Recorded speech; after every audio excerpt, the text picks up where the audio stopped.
Have you ever wondered if a chance encounter could change your entire life?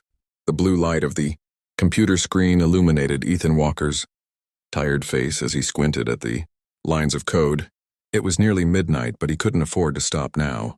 The freelance IT job had to be finished by morning, and his daughter, Sophie's school tuition was due next week.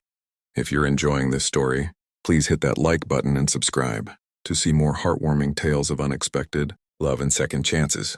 Being a single dad at 35 wasn't what he'd planned, but life rarely followed plans. His phone buzzed with a text from Mrs. Whitmore, his elderly neighbor who watched Sophie when he had late-night emergency calls.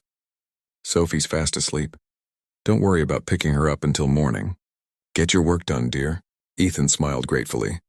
Without neighbors like Mrs. Whitmore, he didn't know how he'd managed raising an 8-year-old alone since Emma's death 3 years ago. He took a sip of cold coffee and returned to the task at hand.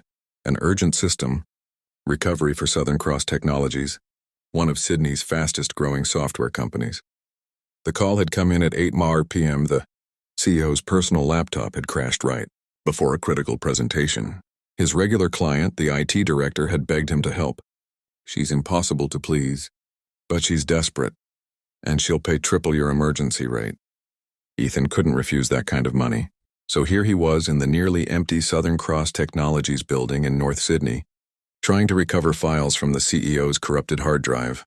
He'd never met the infamous Isabella Hart. Office rumors painted her as brilliant but distant programming prodigy who'd built her company from nothing into a tech powerhouse. At 33, she was the youngest CEO on Sydney's Business Innovation Council and notoriously private. Some called her the Ice Queen for her demanding management style and reserved demeanor. As the recovery program finally completed its scan, Ethan exhaled in relief. The data was intact. He began transferring the recovered files to their proper locations, organizing them into their original folder structure. That's when he accidentally clicked on a photo folder. The screen filled with a photograph that made him pause. It wasn't a business document or presentation slide. It was Isabella, but not the polished executive from company publicity shots. This was Isabella sitting on a bench in the Royal Botanic Garden, hair loose around her shoulders, laughing at something off camera. She looked happy, unburdened, beautiful, in a way no professional headshot could capture. "Find something interesting?" Ethan jumped, nearly knocking over his coffee. Standing in the doorway was Isabella Hart herself, looking considerably less relaxed than in the photo. She wore a simple black dress, her dark hair pulled back in a severe bun. Despite the late hour, she looked immaculate, except for shadows under her eyes. "I'm sorry," Ethan stammered, quickly closing the photo. "I was organizing the recovered files and clicked on the wrong folder." She approached and set down 2 cups of fresh coffee on the desk. "I thought you might need this. The security guard said you've been here for hours." "Thank you," Ethan said, surprised by the gesture. "I've nearly finished. All your files are recovered, including the presentation for tomorrow." Isabella nodded, but her eyes drifted to the now closed photo folder. "You saw that picture." It wasn't a question. Ethan considered lying, but chose honesty. "Yes, I apologize for the invasion of privacy." She was quiet for a moment, then asked something that caught him completely off guard. "Am I pretty? In that photo, I mean." The question hung in the air between them. Ethan looked up at her, confused by the vulnerability in her voice. The woman standing before him seemed suddenly human, uncertain, nothing like the fearsome CEO he'd heard about. "Yes," he answered honestly. "You look happy there. It's a beautiful photo."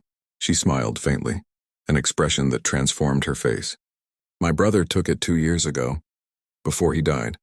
It's the last photo I have where I'm genuinely smiling." Ethan recognized the grief in her voice immediately, the same hollow note that had lived in his own since Emma's passing. "I understand," he said quietly. "I have a similar photo with my late wife." Isabella's eyes met his. A moment of recognition passed between them. She pulled up a chair and sat beside him. "Tell me about her." And somehow, in the quiet of the nearly empty office building at 1 a.m, Ethan found himself telling the stranger about Emma, how they'd met at university in Melbourne, their dreams of traveling around Australia cut short by her cancer diagnosis, how brave she'd been through it all, and how he'd been raising their daughter alone for the past 3 years. Sophie's 8 now, he concluded. She has her mum's smile and, unfortunately, my stubbornness. Isabella laughed softly. She sounds wonderful. She is, Ethan agreed. What about your brother? Liam was my best friend, Isabella said. He was the creative one, a photographer. He always said I worked too hard, took life too seriously. She gestured toward the computer. That day in the Botanic Garden was one of the rare times I took his advice to relax. 2 months later, he was gone. Car accident? I'm sorry. After he died, I threw myself into work even more. It was easier than feeling the loss. She looked at him curiously. How do you do it? Keep going? One day at a time, Ethan answered. For Sophie's sake at first, then eventually for my own. Emma would have hated seeing me give up on living. Isabella nodded thoughtfully. Your daughter is lucky to have you. Ethan smiled. I'm the lucky one. She gives me purpose. He turned back to the computer. Speaking of purpose, I should finish this. You have an important presentation tomorrow. Right. Her professional demeanor returned. How much longer? Just a few minutes. When he finally handed her the laptop, their fingers brushed briefly. Thank you, she said. The IT director was right about you. What did he say? That you're the best. Worth triple the emergency rate, she smiled again. He didn't mention you were easy to talk to. Ethan felt himself blush. Technical skills were probably more relevant. She hesitated. Would you be interested in becoming our regular IT consultant? We could use someone with your expertise more permanently. The offer surprised him. I'd have to think about it. I've been freelancing to keep a flexible schedule for Sophie. We can work around that, Isabella said quickly. Family comes first. There was something in her expression, determination. I'll consider it.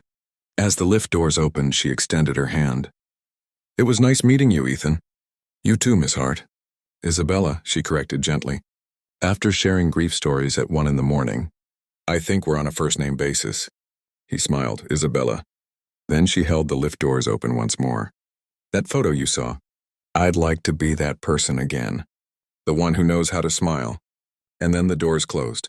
3 months later, Ethan had settled into his new role at Southern Cross Technologies. The regular hours and substantial pay increase had transformed his and Sophie's lives. They'd moved into a small house in Parramatta with a backyard. Sophie had started piano lessons, something she'd always wanted. His relationship with Isabella had evolved too. Coffee meetings became lunches. Lunches became dinners. Isabella had met Sophie, who immediately decided the computer boss lady was amazing because she could code games and knew everything about technology, and Isabella bloomed in Sophie's presence. The intimidating CEO would sit cross-legged on the living room floor building elaborate Lego cities, laughing freely. Today they were at Taronga Zoo. She's thriving, Isabella observed as Sophie ran toward the butterfly enclosure. The school says she's the most enthusiastic student in the new robotics program. Ethan smiled. He knew that robotics program existed because Isabella quietly funded it. You've changed our lives, he said. You've changed mine too, she replied. Before I met you, I was just existing.